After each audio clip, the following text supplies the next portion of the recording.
Alright, MrSotko here, and welcome back to another Wargame, a Red Dragon replay cast. Today it's another 3 vs 3 4chan tournament game. It is now game number 3 between our left side team, the blue team, which consists of Team Wardong, Frosty Coon, Nandamonai, and Raged Ewok. And on the right side, our red team consists of Mike, short for Michael, and Faust. And George S. Patton consists of Team ANZ. And so far, it is 1-1, so this is the deal breaker game. This is the final game between these two teams. Whichever team wins this will move on to fight the winner of the remaining other two teams. And so this is sort of the finals game, if you will, and the grand finals will be going on shortly here. So let's speed this on up to the 10x mark. Just as a reminder, I did put in the description of the replay, I did put George S. Patton and Frosty Coon's deck in these in the description, and they are from the very first game between these two teams of this series. So if they're playing a different deck this time around, it is not a mistake. It's just simply copy and pasted from the very first game. So if you guys want to check out their decks, which I'm sure they are quite well made, considering they are very, very good players, go ahead and do that and just import that deck into yours and check it out. Now we'll slow this on down. We'll see where these players are going. Looks like Nandamonai taking the left side of the map, and Enraged Ewok perhaps taking the center. But we will see how they move out. Nandamonai in the left, and Frosty Coon moving over to the right, I believe. We'll have to see on that in just a moment. The units are all sort of mashed together. Sort of hard to see what's going on right now. We have some scouts over there, but those don't really count. And looks like Mike here going for the center at Charlie in golf. And there really won't be a right side because this is the smaller version of Highway to Seoul. So I don't know why I was saying units would be going over there. I guess that's just sort of a spaced out sort of situation. And actually in this tournament, everybody was playing the bigger version of the map. So I guess I sort of just assumed it was the bigger version of the map. Even though I knew that it was a smaller version, it doesn't make sense. But that's the way brains work, I suppose. But Enraged Ewok releasing all of the Gurkhas there. Looks like all of the units were taken out somehow. I'm not really sure what happened there, where all their transports are.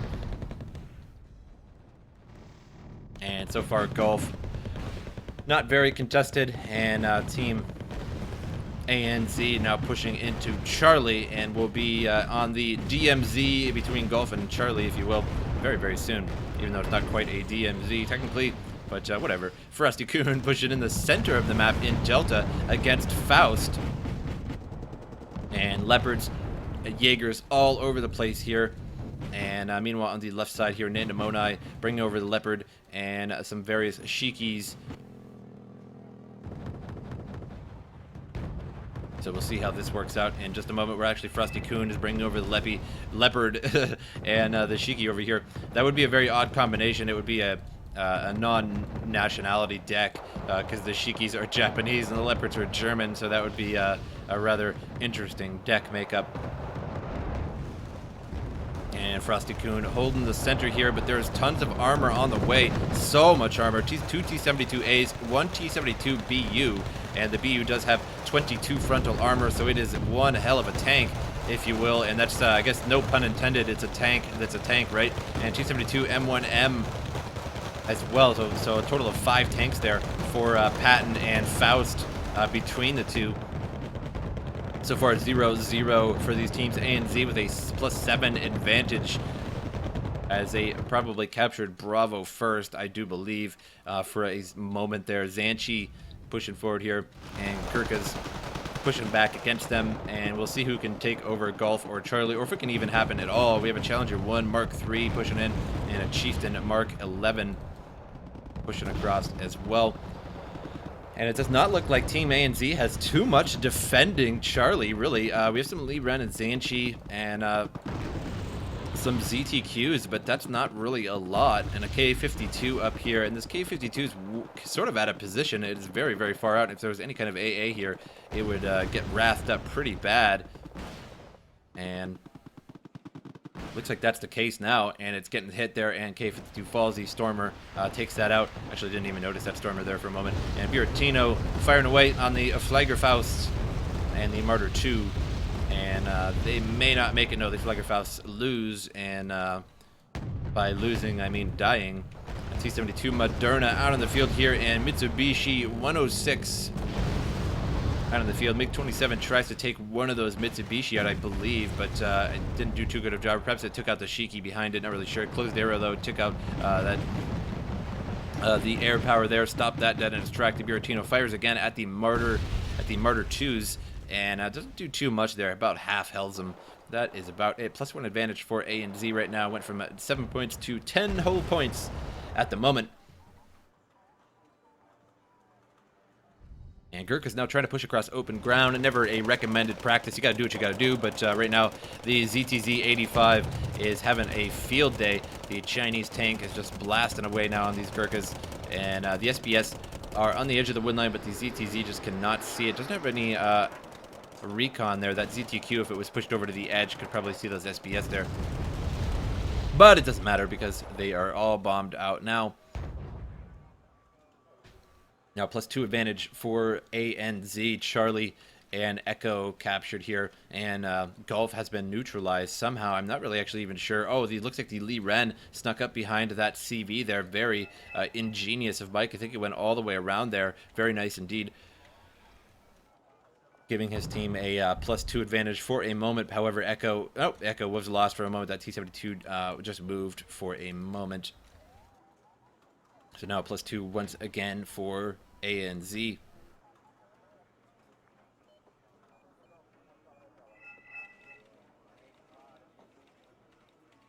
Attack has been called there by Nandamonai of Team Wardong. He spotted that T-72, so we'll see what they can do about that, if they can hit that or not. And it looks like they may try to arty it, but we'll see about that. As it did move, so they may be firing there. And we'll miss that target.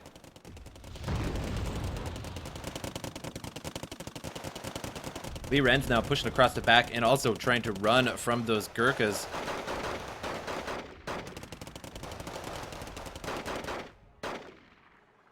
And the Kutai take them out. Kute. I wonder what that is exactly. The Japanese. Not really too good at reading Japanese, to be totally honest. But for me, there are Kutai. Hey, you guys get the point for now. Chumat firing away. T-72A looks like it took a shot there. Down to 3 bars of health. It's going to have to back up, and I don't see too much supply here to really repair any of these tanks. And there are a lot of damaged vehicles and vehicles needing missiles here. And the T-72A, this one's full health, but this one is 3 bars. This one is 2 bars, so some supply up there would be welcome. It looks like a Ural's coming up just now. Speak of the devil. And ZTQ Recon has pushed forward here. It's going to be blasting these Warrior 90s in the face there. It looks like it hit one, but it didn't quite destroy it. So that is a very, very lucky troop carrier with a 6 frontal armor.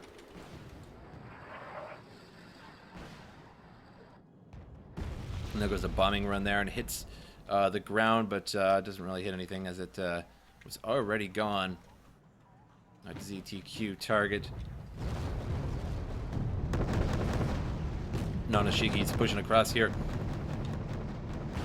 And just to take some damage, take some fire. 2 T-72 Modernas are up here. 1 T-72 Moderna, all out of 30 mils there. Used all of those up, but still had its main weapon available. Buntai 90 is now pushing across here. And the Maru Shiki hitting the Motostrelki.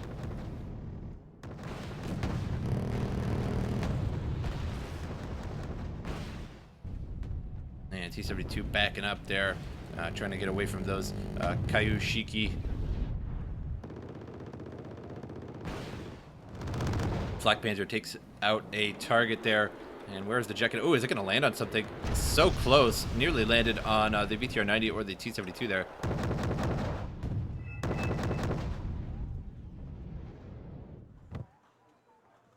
Attack has been called by Frosty at that T-72 M1K. It has been found. But we'll see what they can do about that. Easier said than done getting all through there. ZTQ at the edge. And firing on the Gurkhas, moving across open ground, but it won't be able to fire again. They should be able to make it in there before it fires again. And no, can't quite do that. But one man has survived in that squad, ZTZ 85 under fire. But it will back into the woods. It should be just fine. Still +2 advantage for Team ANZ as they do hold Delta and Echo there, as well as Charlie. And that was a very weird thing. My camera went all the way to the ground for a moment there.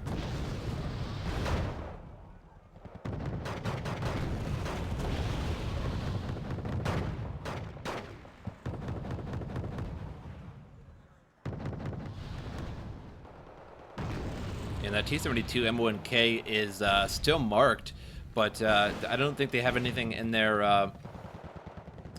arsenal to really take that out. And we have some Fusiliers coming around the left side here. But there is a ZZC 56 here to reconnoiter the area. And the Fusiliers are going to walk into open territory shortly. Nope, they're going to stop there right at the edge. And the Warrior 90 is just going to back off. But there's a Z5A now. And so these Fusiliers have to watch out. But the Warrior 90s, oh, hitting them hard with the 30 mils. And that Z5A is lost immediately. Went into the wrong place at the wrong time.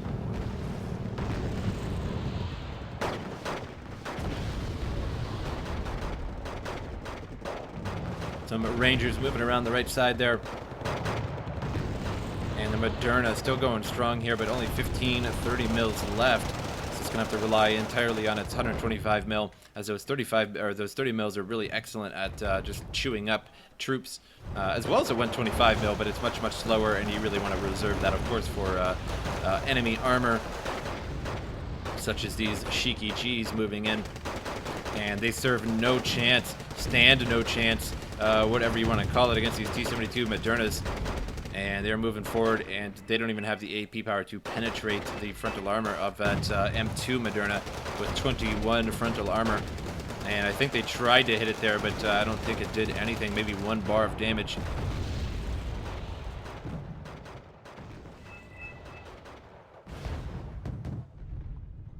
And Rage Ewok calling that there are some VDV moving around the side there, perhaps spotted with the Gurkhas or the Rangers over there, but those Rangers actually pretty far. Probably weren't the Rangers, probably was the Gurkhas, but the VDV were spotted. And now moving up to the side, but really nothing to stop them at the moment. The Z9A moving all around the left side here. We'll see what this can do with 23 mil on that Z9A, and I may be able to get that Furungs group. But it, as soon as that gets spotted, something will come out to take that out very quickly. The Buratino now firing away, and it is hitting the Shiki Gs and the Leopard A1, 1A1 there.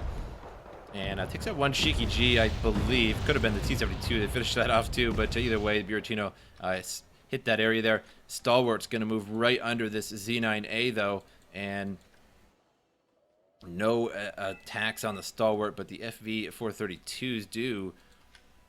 And so we'll see what happens here. And both of them right next to each other. And firing at the Stalwarts, that is not the best choice there. Got to get those FVs, as they're the only ones that are really going to attack you. And if this Z9A would just fly a little bit more, then it would be able to get that Furungs group. Should be able to spot that if it just flies right above it. Now only a +1 advantage for ANZ. Looks like Delta was neutralized here. We have a Leopard CV vehicle on the other side, but it is currently sitting in fire, totally panicked, and getting hit by that Mi-24D. And is now finished off. Z98 still just hovering over the area here. This is very interesting. It's just not really doing anything. And nobody seems on Team Wardong really seems to even care about it. +2 advantage now back for ANZ as that Leopard there was finished off. The BTR-90 and finishes off that Leopard there with the help of the Mi-24 and the BTR-90. And what is even happening here? Mars is flying, or if not flying, driving down the highway. And that Z9A is going to be aiming. Is it going to be aiming at the Mars, or did it spot the Furungs group? And it doesn't matter either way because it is taken out. I believe that Fuchs finished it off there, and the Chieftain Marksman would have got it either way.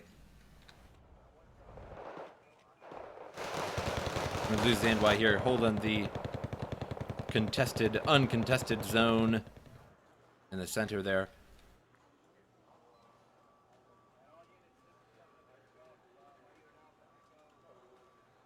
Mars is now moving out here, and we'll see what it decides to hit. Perhaps it's going after the T-72 M1K or the other T-72 M1K. It's got, I suppose it has choices, and could stop these CVs in their tracks and take out those T-72s from the top end, as their top armor not so good on pretty much any tank. Only 2 armor on the top of the T-72 M1K.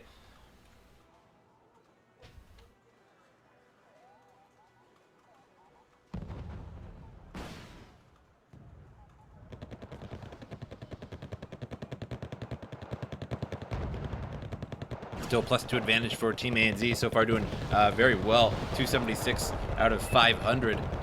And T-72A blasted away the Fusiliers, trying to get across the area here. Going to finish those off. VDV are making their way closer and closer to that CV. And I'm not sure if they know if that CV is there or not, but they're just they're making their way there regardless. And the Mars now firing away. And where is it firing? Looks like it is firing at this T-72. And it could be the case. That's VDV there with the RPG-29s.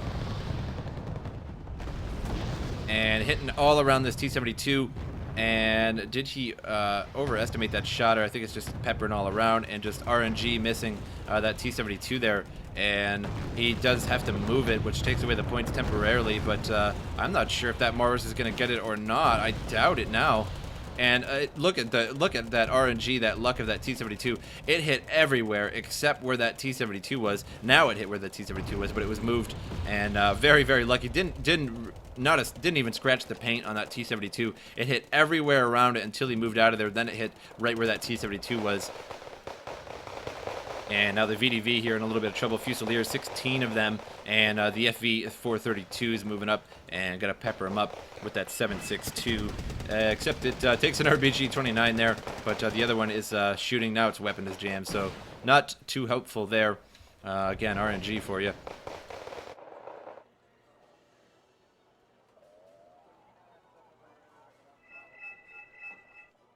And bringing in some closed arrows, some Shiki's. Pouring in tons of stuff here to try and push ANZ out of this area, but ANZ has a really strong hold over all these territories. It is just pretty much a solid line of ANZ. Even in the open areas, they are standing. They are all in a little bit of cover, I believe. No, that one just says screw it. I'm just hiding behind this wreckage here. Good enough, but they have a wall right now, and we have Motorstraw keep pushing forward here.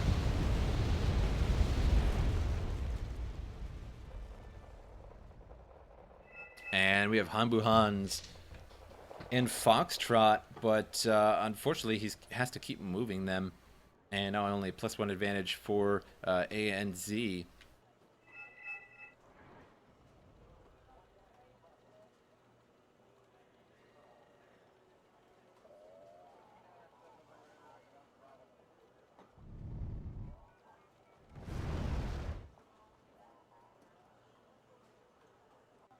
Alpha was lost temporarily, and I was wondering why they only had a +1. I was like counting for a second there. I'm like, how is that?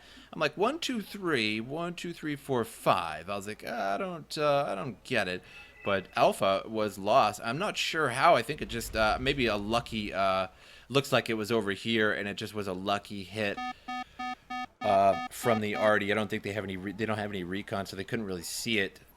But sometimes you just sort of put a blindfold on and pick up a spot and hit it with arty, and you get lucky. So +2 advantage for ANZ, back and up and going here. With that CV was brought in. J7H's flying overhead here, tons of them, and all of them with the 1,000-kilogram bombs, dropping one apiece here, and looks like a creeping barrage, and hitting all over the area there, but really didn't get all that much. Actually hit that HQ section, and it is only 1 bar of health until that is lost. But I don't think he sees where that is. That HQ section barely survived that.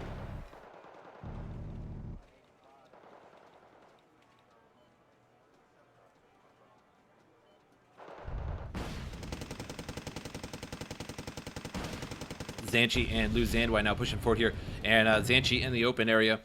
And this HQ section is defenseless. Its weapons are off to hide it. And Lu Zandwai coming as well. And even if this did have its weapons on, it would probably just get itself killed at the moment. So that is not going to last too much longer. Now the MI8 is going to fly right above it.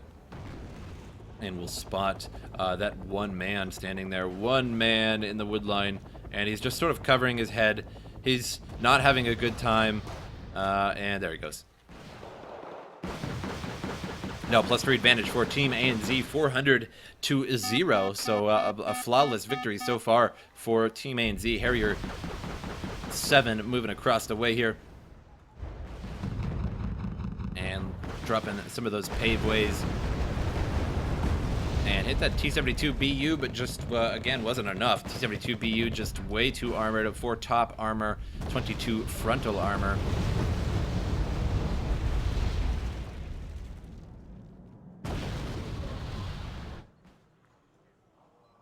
J7H is dropping here all over the town, and that creeping barrage again with those 1,000-kilogram bombs, and hit all of the outside towns there. He hit to 1, 2, 3, and I suppose that was creeping barrage if you think about it this way, but I guess not really. But either way, hit all 3 of those. Thought the CV was in there, but there was really, I don't think, anything in those. But a very good try nonetheless, and I really like the fact that each one got hit individually. So if there was something in there, they would certainly have a really bad day. However, the Hanbu Hans are just chilling in the middle of the town, but will not last much longer. Well, they will last longer, but it doesn't really matter as the team, as Wardong will not last much longer at this rate. Su-24 now flying overhead here and dropping. And where is it? Dropping all over the town, but he moves the Hanbus just in time there and may have lost him, but that was sort of just barely hit that sector there. And somebody says, yo, yo, yo, my dudes. And indeed, your dudes are all gone from there. And ANZ is the winner over Wardong. So Wardong won the first game, and ANZ won the last 2 games. So ANZ will move on in the tournament. So ANZ will be in the grand finals. So stay tuned for the next series of games between the remaining 2 teams. That will be on my channel shortly. It depends on when they actually play their games. I am reliant on when they play their games and when they upload the replays to the Wargame replay website. So once I see that they are uploaded, I will cast them. Usually I cast them and then the next day they are uploaded, as it does. Sometimes it takes a while to process them. Sometimes they have things to do, you know, all that such. The terrible things of life that get in the way of video games, of course. But either way, I will cast the next 2 games, or rather next 2 teams, and whoever wins out of those next 2 teams will move on to the grand finals, which should be really, really awesome. But I hope you guys enjoyed the replay, and I'll see you guys next time.